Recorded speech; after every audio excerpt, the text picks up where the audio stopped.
야구야구 김영준입니다. 월드컵 본선 진출팀이 2026년부터 32팀에서 40팀으로 늘어난다는 이야기를 들은 적이 있는데요. 저는 축구를 잘 모릅니다만 2002 한일 월드컵에서 3패를 당한 게 유일한 본선 진출 기록인 중국의 본선 진출을 쉽게 하기 위함이라는 비판이 있는 걸로 알고 있습니다. 그렇게 되면 아시아 티켓이 4.5장에서 8장으로 늘어난다고 하는데요. 그러고도 중국이 진출하지 못하면 참 재밌겠다라는 생각도 듭니다. 메이저리그에서도 비슷한 일이 일어날지도 모르겠습니다. 빠르면 2022년부터 포스트 시즌 진출팀을 지금의 10팀에서 14팀으로 늘리겠다는 계획을 발표했기 때문입니다. 그리고 어쩌면 그 최대 수혜자는 지난 8년간 최고의 활약을 하고도 포스트 시즌은 딱 한 번, 그것도 3경기만에 탈락한 마이크 트라웃이 될지도 모르겠다라는 생각이 듭니다. 바뀌는 포스트 시즌 진출 방식은 잠시 뒤에 살펴보기로 하고 잠깐 메이저리그의 역사를 짚고 넘어가겠습니다.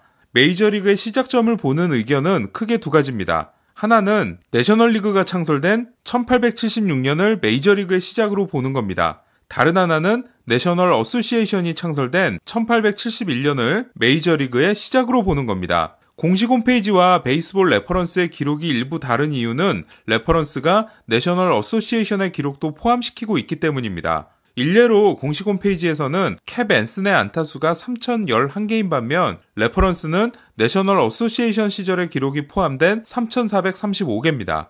현재 2075개의 타점을 기록 중인 엘버트 푸올스는 공식 홈페이지에서는 행크 앨런, 베이브 루스, 에이로드에 이은 역대 단독 4위지만 레퍼런스에서는 앤슨과 함께 공동 4위입니다. 설명이 많이 길어지는데 이참에 하고 넘어가야겠습니다. 1899년 내셔널리그에는 12개 팀이 있었습니다. 하지만 당시는 구단주 한 명이 2개 팀을 소유하는 게 가능해서 한 팀의 구단주가 다른 팀을 사서 선수를 한 팀으로 몰아주는 사례가 빈번했는데요. 이에 내셔널리그는 1899 시즌이 끝난 후 4팀을 정리하게 됩니다. 이때 없어진 대표적인 팀이 사이영의 소속팀이었던 클리브랜드 스파이더스입니다. 스파이더스는 그해 20승 134패, 승률 1할 3푼을 기록했습니다. 이렇게 내셔널리그가 1900년에 8개로 줄어들자 그에 대한 반발로 1901년 아메리칸 리그가 창설되고 8개 팀이 창단됩니다. 그리고 1903년에는 지금의 볼티모어와는 다른 볼티모어 오리올스라는 팀이 해체되고 뉴욕 양키스가 뉴욕 하이랜더스라는 이름으로 창단하면서 오리지널 16이 만들어집니다. 다시 정리하면 내셔널리그는 컵스, 다저스, 애틀란타, 세인트루이스, 피츠버그, 신시내티, 샌프란시스코, 필라델피아의 8팀, 아메리칸 리그는 와이삭스, 양키스, 오클랜드, 미네소타, 디트로이트, 클리브랜드, 보스턴, 볼티모어의 8팀, 이렇게 16팀이 1903년 이전에 있던 오리지널 16인데요. 내셔널리그 막내는 다저스, 아메리칸 리그 막내는 양키스입니다. 그리고 나머지 14팀은 이후에 생긴 확장팀입니다. 시간이 흐르고 흘러 1969년이 되었을 때 메이저리그는 리그당 12팀씩 24팀이 되는데요. 아메리칸 리그는 1961년 텍사스 레인저스와 LA 엔젤스, 1969년 미러키 브루어스와 캔자스시티 로열스, 내셔널리그는 1962년 뉴욕 매츠와 휴스턴 애스트로스, 1969년 현재 워싱턴인 몬트리올 엑스포스와 샌디에고 파드리스가 생겨납니다. 이에 12팀을 반으로 나눠 동부와 서부 디비전을 만들게 됩니다. 그러니까 1968년까지는 양 리그에서 정규 시즌 승률 1위 팀이 월드시리즈에 진출하는 방식이었는데요. 하지만 1969년부터는 동부 챔피언과 서부 챔피언이 리그 챔피언십 시리즈에서 대결해 승리하는 팀이 월드시리즈에 진출하게 됩니다. 그리고 이 구조는 1993년까지 이어졌습니다. 하지만 버드 셀리 커미셔너는 1994년 과감한 승부수를 던집니다. 디비전을 동부, 중부, 서부 3개로 나누고 와일드카드를 신설해 리그당 포스트 시즌 진출팀의 숫자를 2개에서 4개로 늘린 건데요. 당시 비판이 대단했던 걸로 기억합니다. 1994년에는 파업으로 포스트 시즌이 취소됐기 때문에 이 방식은 1995년부터 시작이 돼서 지금까지 이어지고 있는데요.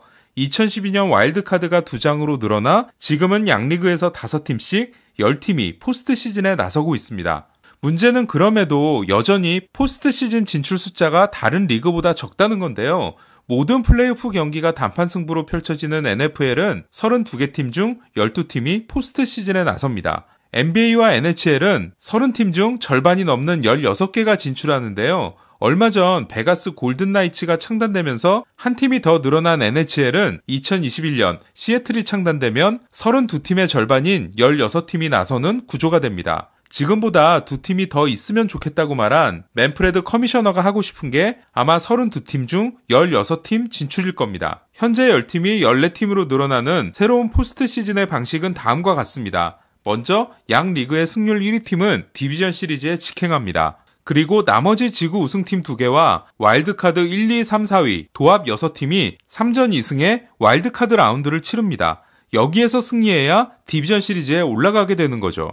재밌는 건 나머지 지구 우승 2팀에게 상대를 고를 수 있는 권리를 준다는 건데요. 이 일종의 조추첨식을 생중계한다고 합니다. 그렇다면 지난 시즌 내셔널리그를 여기에 한번 대입해볼까요? 지난해 지구 우승팀은 다저스, 애틀란타, 세인트루이스였습니다. 그리고 와일드카드 4팀은 워싱턴, 미러키, 매츠, 애리조나가 됩니다. 승률 1위 다저스는 디비전 시리즈에 직행합니다. 그리고 애틀란타가 미러키, 매츠, 애리조나 중에서 상대를 고르고 그 다음으로 세인트루이스가 남은 두 팀 중 하나를 고릅니다. 그러면 와일드카드 1위인 워싱턴은 자연스럽게 남아있는 한 팀과 와일드카드 라운드를 가지게 됩니다. 디비전 시리즈에 직행한 다저스는 디비전 시리즈 3승, 챔피언십 시리즈 4승, 월드 시리즈 4승, 11승이면 우승할 수 있지만 나머지 팀들은 3승이 더 많은 14승을 해야 됩니다. 승률 1위 팀이 절대적으로 유리해지는 거죠. 그렇다면 사무국은 왜 이런 생각을 하고 있는 걸까요? 제가 앞서 트라웃과 중국 축구를 비교했는데 사실 말이 안 되죠. 한쪽은 최고의 선수인데 팀을 잘못 만나 포스트 시즌에 못 가는 거고 한쪽은 실력이 형편없는데 마케팅 파워 때문에 억지로 올려주려는 거니까요.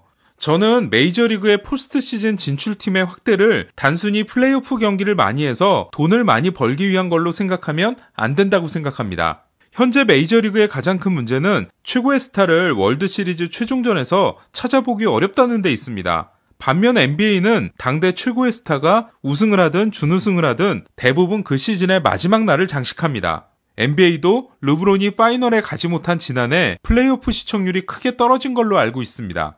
얼마 전까지 메이저리그는 그런 걱정을 하지 않아도 됐습니다. 최고의 스타인 데릭 지터가 1996년부터 2003년까지 첫 8년간 6번이나 월드시리즈 무대를 누볐기 때문입니다. 하지만 지터의 뒤를 이었다고 할 수 있는 트라웃은 첫 8년 동안 포스트 시즌 3경기에 나선 게 전부입니다. 로컬 스포츠로서 굳건한 메이저리그의 가장 큰 약점은 전국구 스타가 없다는 데 있습니다. 따라서 사무국은 트라웃의 모습을 다른 지역에 사는 사람들에게도 더 많이 보여줘야 할 필요가 있습니다. 저는 빠르면 2022년부터 시작될 이번 포스트 시즌의 개정안을 대찬성합니다. 정규 시즌에 큰 의미를 부여하는 전통적인 야구는 점점 이슈의 중심에서 사라지고 있습니다. 1994년 버드셀릭이 와일드카드를 만든다고 했을 때 쏟아졌던 비난이 아직도 생각납니다. 다만 저는 로스터의 대폭 확대가 이루어지지 않는다면 이 조치는 반드시 정규 시즌의 감소가 동반되어야 한다고 생각합니다. 그대로 진행된다면 포스트 시즌의 피로감은 선수들의 생명을 더 갉아먹을 수 있습니다. 물론 162경기가 154경기로 줄면 선수들의 성적은 당연히 덜 화려해지게 됩니다. 하지만 저는 포스트 시즌을 늘리는 만큼 정규 시즌을 줄이는 과감한 결단이 있어야 된다고 생각합니다. 포스트 시즌 티켓이 10장에서 14장으로 늘면 가을 야구에서 트라웃을 볼 수 있을까요? 모레노 구단주가 지금처럼 행동하는 한 티켓이 40장으로 늘어도 월드컵 본선에 못 갈 수 있는 중국 축구가 될지도 모르겠습니다. 이상 김영준의 야구야구 영상으로 만나는 인사이드 MLB였습니다.